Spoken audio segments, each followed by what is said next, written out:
Hello friends, welcome back to our YouTube channel @personal tax. आज की video में एक बहुत ही इंपॉर्टेंट टॉपिक डिस्कस करने वाले हैं हम। की changes in GSTR 9 for the financial year 24-25। तो आज की वीडियो में हम सारे की चेंजेस जो कि GSTR 9 की टेबल्स में हुए हैं रिपोर्टिंग के लिए जो ज़रूरी हैं वो समझेंगे। तो चलिए वीडियो को शुरू करते हैं और लाइन बाय लाइन समझते हैं चेंजेस को। तो GSTR 9 सबसे पहले समझ लें क्या है। तो GSTR 9 एक जीएसटी का बहुत ही इंपॉर्टेंट रिटर्न है जो कि एनुअली फाइल किया जाता है। It provides a complete summary of outward supply, inward supply, ITC, tax payment, reconciliation made during the financial year.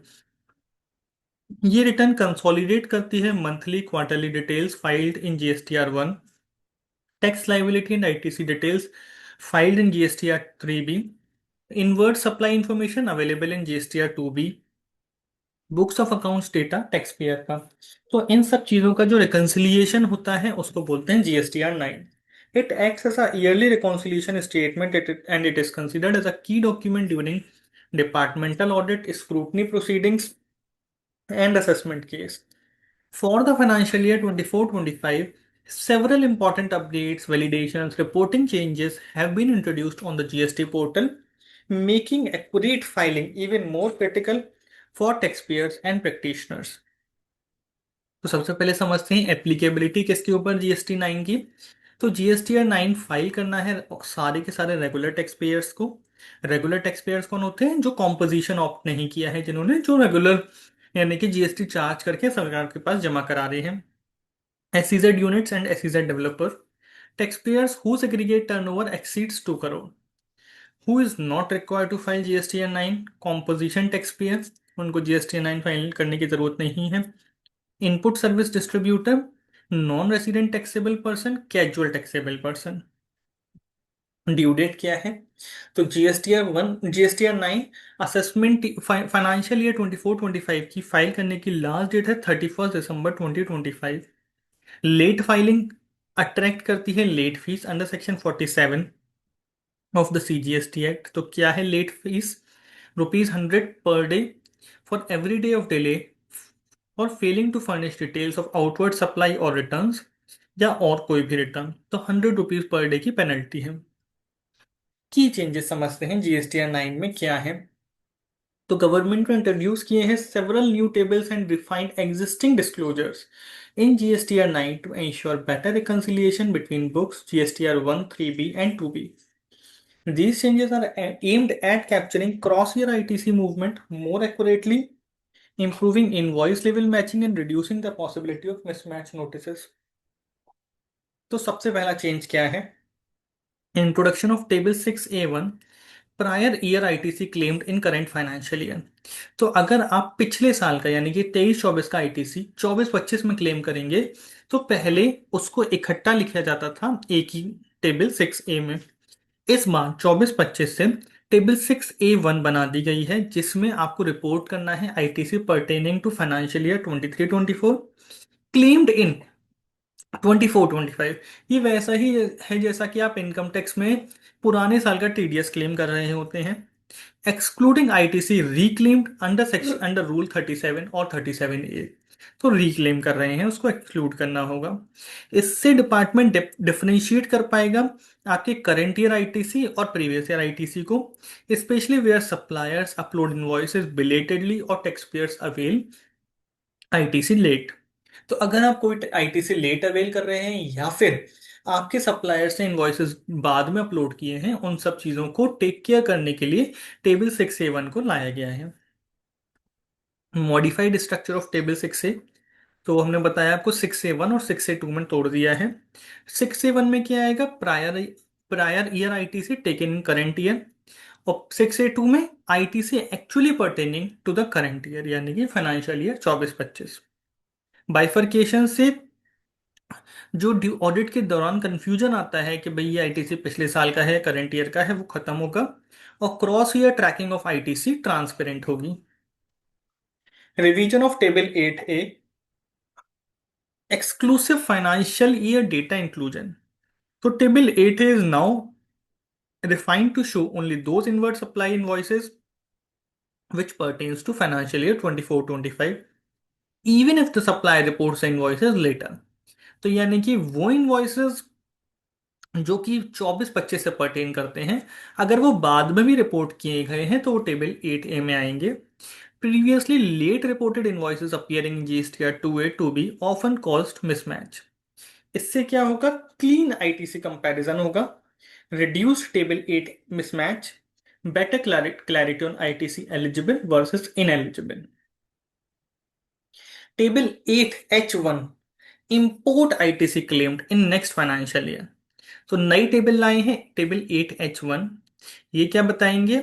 इस टेबल में डिस्क्लोज किया जाएगा ITC on imports pertaining to financial year 24-25। लेकिन आप क्लेम जैसे कर रहे हो 25-26, यानी कि करंट ईयर का आईटीसी अगले साल में क्लेम करना चाहते हैं। This table is extremely important for businesses where import invoices arrives late और bill of entry filing happens after the financial year. तो उस केस में इनवॉइसेस तो थे आपके पास, लेकिन आपका बिल ऑफ एंट्री की फाइलिंग देर से हुई या इनवॉइसेस लेट आए, तो उस सिचुएशन में आप उसको टेबल 8H1 में रिपोर्ट करेंगे। It helps the GST system validate import ITC against ICEGATE data and prevents inflated ITC claims. Enhanced structure in table 9, tax paid versus tax payable. Table 9 को redesign किया है, एक नया फील्ड लाए हैं, total tax paid through cash and ITC. Tax paid आप दो तरह से करते हैं, आईटीसी अवेल करके और दूसरा जो बैंक से चालान जनरेट करके करते हैं। A new field showing difference between liability and tax paid. तो आपका बनता कितना था और आपने पे कितना किया, वो यहाँ पर एक नया फील्ड में दिखेगा। अगर शॉर्टफॉल है तो वो पेंडिंग लाइबिलिटी की तरह से दिखेगा। इनवाइटिंग रेक्टिफिकेशन थ्रू DRC 03 और असेसमेंट नोटिस। तो उस सिचुएशन में आप अपनी GSTR 9 में पहले उसे जमा करना होगा, अदरवाइज आप उसको फाइल नहीं कर पाएंगे। New bifurcation added in table 7 for financial year 24-25। Separate fields for reversal under rule 37, payment non made to supply within 180 days। Reversal under rule 37A, reclaim of ITC mismatch based on supplier non-filing। Reversal under Rule 42, proportionate reversal for exempt plus taxable supply। Reversal under Rule 43, capital goods based reversal। Blocked ITC 17(5) में। Blocked ITC कौन सा होता है 17(5) में? जैसे कि works contract services का है, व्हीकल का है। These fields were earlier clubbed together, making it difficult for taxpayers to report correctly. Now they are independent and clearly defined। तो इन पांचों ही फील्ड्स को अलग अलग तोड़ दिया गया है 37 में। आपने अगर सप्लायर को 180 डेज में पेमेंट नहीं किया तो जो आप आईटीसी रिवर्स कर रहे हैं। अगर 37A में reclaim of ITC mismatch, supplier ने जो फाइलिंग नहीं करी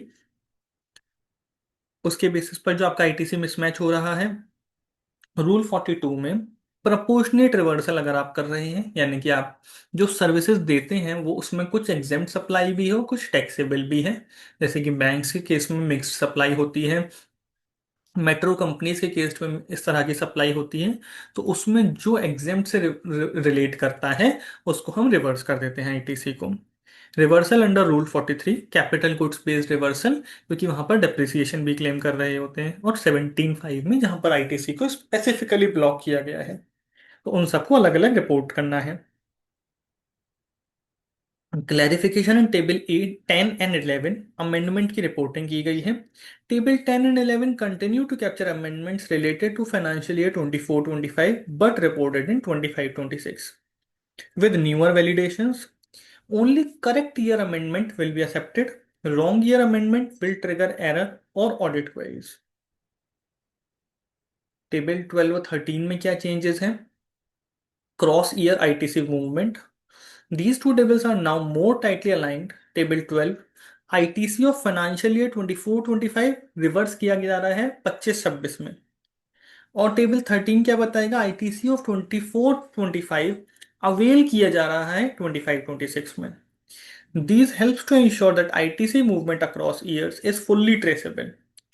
साथ के साथ अब नया फीचर यहाँ पर आ गया है, एक्सेल फाइल आप डाउनलोड कर सकते हैं for HSN wise details of outward supply.